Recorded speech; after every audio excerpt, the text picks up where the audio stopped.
तो देखिएगा हम बैठ चुके हैं रिक्शे में और ये हमारी नीतू दीदी है और ये करिश्मा दीदी और ये अनीता दीदी और ये मैं। ठीक है, हम रिक्शे में बैठ चुके हैं और हम जा रहे हैं सिद्धार्थम की ओर बुफेट बुक करने के लिए। हम रिक्शे में बैठे हैं और हल्की हल्की सावन की फुहार पड़ रही है। उसी चीज़ को हम इंजॉय करते हुए जा रहे हैं और बहुत ही जल्द पहुंचने वाले हैं और रिक्शे से उतरने वाले हैं सिद्धार्थम पर। ठीक है गाइस, तो अब हम रिक्शे से उतर चुके हैं और ये हमारे साथ हमारी दीदी हैं। ठीक है, और आज का नज़ारा बहुत ब्यूटीफुल लग रहा था, हवा चल रही थी, ठंडी ठंडी बौछार पड़ रही थी और अब हम पैदल पैदल निकल पड़े और बस आने वाला है कुछ ही सेकंड्स में बुफेट। ठीक है, तो आप देखिए यहाँ पर दीदी हमें कुछ बता रही हैं कि देखिए इधर को जाना है उधर को जाना है, क्योंकि मैं यहाँ पर फर्स्ट टाइम जा रही थी। ठीक है, तो आप देख सकते हैं।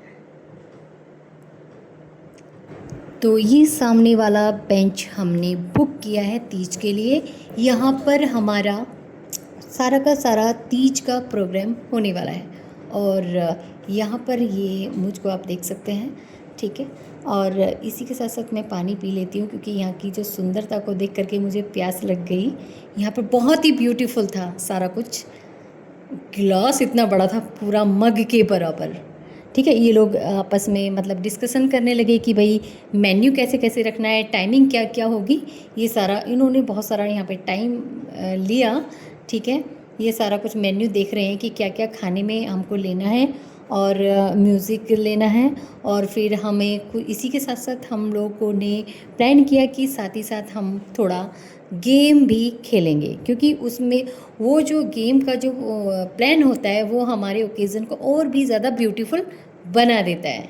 ठीक है, तो ये लोग बोलने लगे कि आप भी बताओ गरिमा, आप भी बताओ। तो मैंने सोचा नहीं नहीं, आप ही प्लान करो, आप ही प्लान करो, क्योंकि आपसे बार्गेनिंग ज़्यादा अच्छी आती है, मुझसे इतना कुछ आएगा नहीं। तो उसी के साथ में फिर उसके बाद में हमारा सारा कुछ मैं फिर भी देख लेती हूँ मेन्यू एक बार कि चलो भाई मुझे दिखा दो, कोई बात नहीं। फिर मैंने थोड़ा मेन्यू देखा, मुझे पसंद आया और फिर मैंने उसको देखने के बाद डन कर दिया। ठीक है, और अब मैं आपको बताती हूँ। इसी के साथ साथ मैं बहुत गौर से मेन्यू को रीड कर रही थी और अब मैं थोड़ा कंफ्यूज भी हो रही थी कि यार इतना सारा हम लोग खा पाएंगे कि नहीं, क्योंकि मेन्यू में बहुत सारा कुछ था।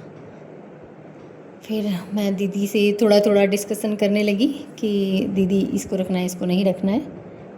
फिर दीदी कहने लगी चलो ठीक, कोई बात नहीं, अगर बच जाएगा तो हम लोग पैकिंग करवा लेंगे।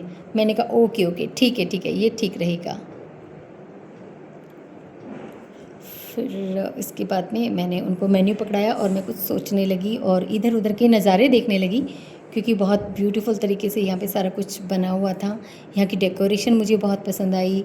यहाँ का जो मतलब खुला खुला चारों तरफ था सारा कुछ, मुझे बहुत अच्छा लगा। फिर मैं धीरे से सारा कुछ देख रही थी और साथ ही साथ अपने बालों को सहला रही थी और देख रही थी कि यार चलो ठीक है, अब आने की, अब हमें कैसे तैयार होना है, कैसे क्या करना है, कैसे ड्रेसिंग सेंस रखना है, ट्रेडिशनल सारा कुछ होगा, ग्रीन ग्रीन है ना, उसी बारे में मैं सोचने लगी। फिर ख्याल आया मन में कि चलो अब फिर कल शॉपिंग पे भी जाना है ना, थोड़ा एसेसरीज़, हेयर एसेसरीज़ ख़रीदना है, चूड़ियाँ ख़रीदनी है, साड़ी ख़रीदनी है, ये सारा मैं सोचने लगी ऐसा ऐसा करके। साथ ही साथ मैंने कहा दीदी आप लोग चलोगे क्या? तो उन लोगों ने कहा कि हमने तो शॉपिंग कर ली है, बस तुम्हारी शॉपिंग रह गई है, तुम कर सकते हो। मैंने कहा ठीक है, मैं अकेले ही चली जाऊँगी। लेकिन दीदी कह रही थी नहीं नहीं मैं साथ चलूँगी, कोई बात नहीं, मैंने कर ली तो क्या हुआ, मैं तुम्हें अपने साथ में ले चलूँगी। मैंने कहा ठीक है, ये ठीक रहेगा। और डे डिसाइड हुआ है 15 अगस्त।